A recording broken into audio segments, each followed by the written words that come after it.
Hi అండి. ఈరోజు మనం విజయవాడ పీడబ్ల్యూడీ గ్రౌండ్లో ఉన్నటువంటి డాక్టర్ బిఆర్ అంబేద్కర్ గారి స్టాట్యూ దగ్గరికి వచ్చేసాము. ఈ స్టాట్యూ వచ్చేసరికి రైల్వే స్టేషన్ దగ్గర నుంచి అయితే 2 కిలోమీటర్స్ ఉంటుంది. మన విజయవాడ బస్ స్టాండ్ దగ్గర నుంచి అయితే 1 కిలోమీటర్ ఉంటుంది.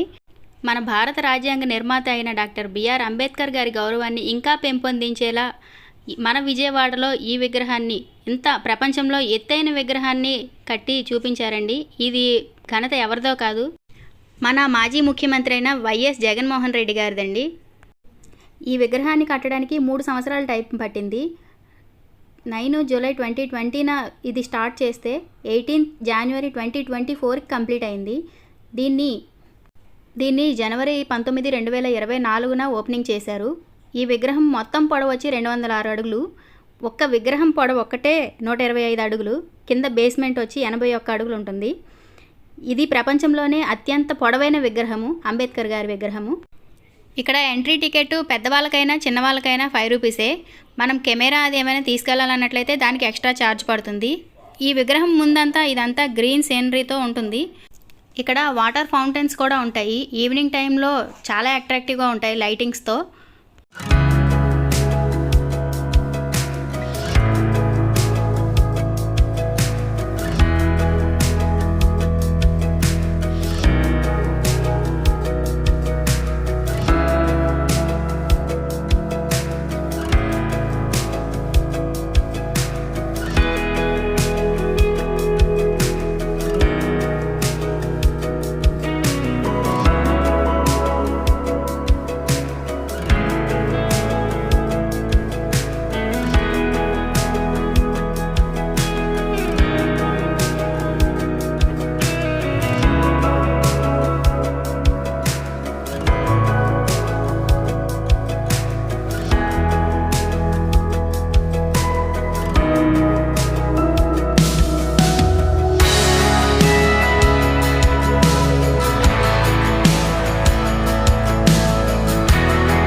ఇక్కడ మన అంబేద్కర్ గారు చెప్పినటువంటి ఎన్నో మంచి విషయాలు మనకు అన్ని ఫొటోస్ రూపంలో ప్రతి గోడకి కనిపిస్తాయి.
ఈ గేట్లో నుంచి లోపలికి వెళ్తే అంబేద్కర్ గారి జీవిత చరిత్ర మొత్తం మనకి ప్రొజెక్టర్ రూపంలో చూపిస్తారు. అంతా మన కళ్ళకు కట్టినట్టు కనిపిస్తుంది.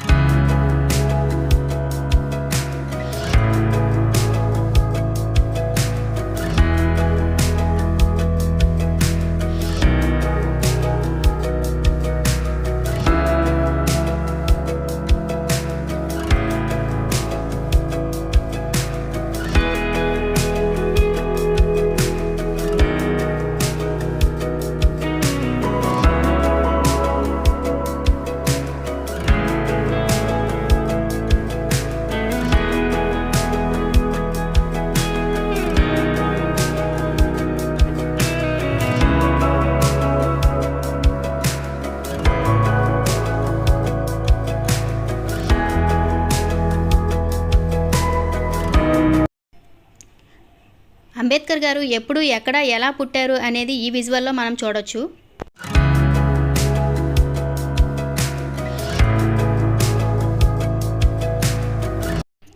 వారి కుటుంబం అంటే వాళ్ళ అమ్మ, నాన్న, అన్నదమ్ములు, అక్క చెల్లెలు వాళ్ళ గురించి ఈ వాల్ మీద మనం చూడొచ్చు.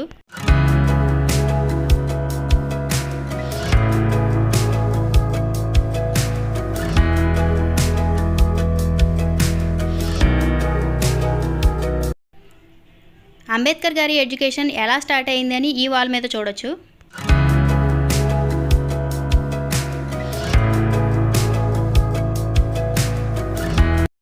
ఆయన అంత పేదరికంలో కూడా స్కూల్ లైఫ్ ఎలా స్టార్ట్ అయింది అని ఈ వాల్ మీద చూడొచ్చు.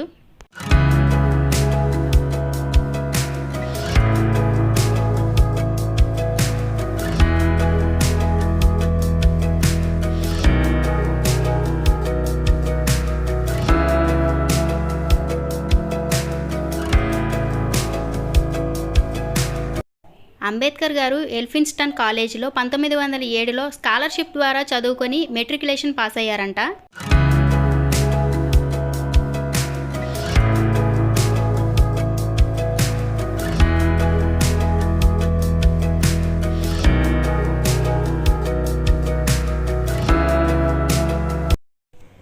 అంబేద్కర్ గారి వివాహం గురించి ఈ వాల్ మీద ఉంటుంది.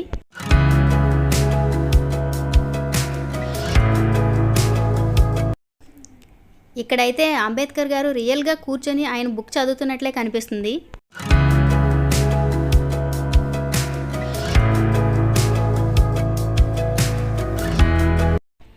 ఆయన లండన్లో ఏ విధంగా చదువుకున్నారు అనేది ఈ వాల్ మీద కనిపిస్తుంది.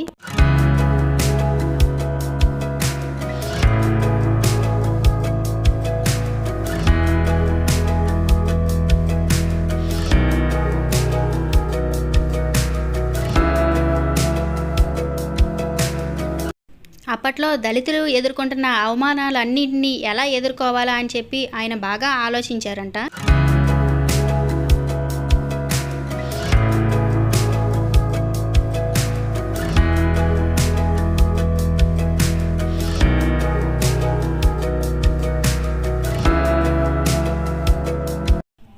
విద్య అనేది మగవాళ్ళకి ఎంత ముఖ్యమో ఆడవాళ్ళకు కూడా అంతే ముఖ్యమనే రూల్ కూడా అంబేద్కర్ గారే పెట్టారు.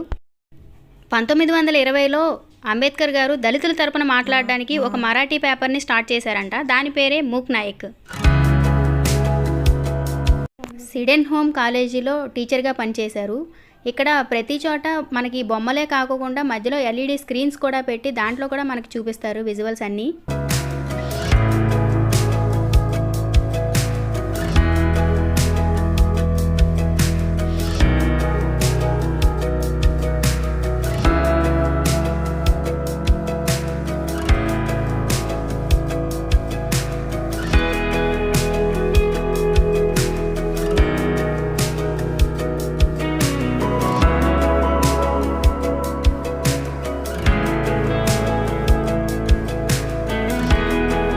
సమాజ ప్రయోజనం గురించి సైమన్ కమిషన్ ముందు మాట్లాడడానికి అంబేద్కర్ గారికి ఆహ్వానం వచ్చింది.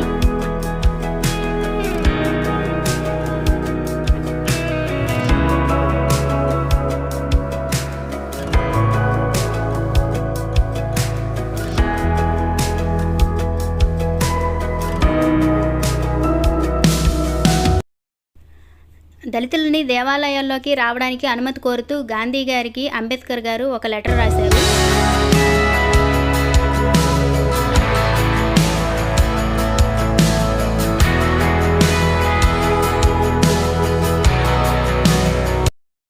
పంతొమ్మిది 1930లో అంబేద్కర్ గారు జనతా ద పీపుల్ అనే ఒక న్యూస్ పేపర్ని కూడా స్టార్ట్ చేశారంట.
292 మందితో కూడిన రాజ్యాంగ సభలో మన రాజ్యాంగాన్ని ఆమోదించడానికి 3 సంవత్సరాల టైం పట్టింది.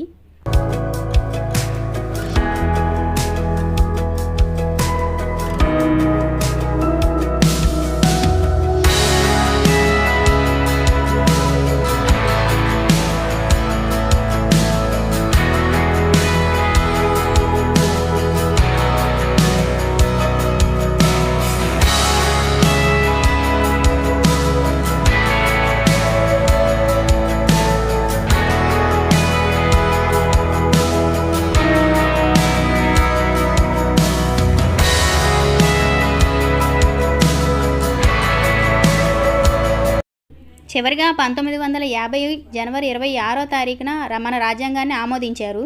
దాన్నే ఇప్పుడు మనం రిపబ్లిక్ డేకి జరుపుకుంటున్నాము.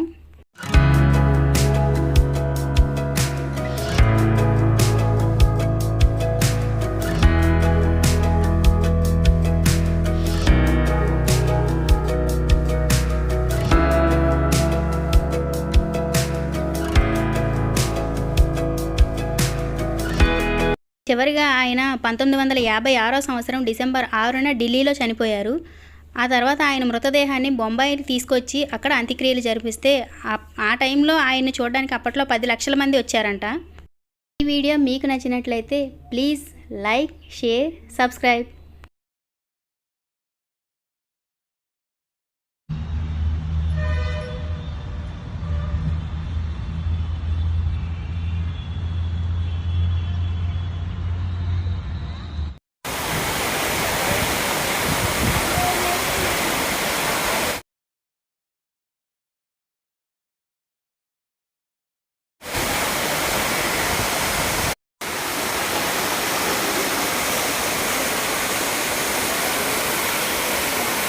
Thanks for watching this video.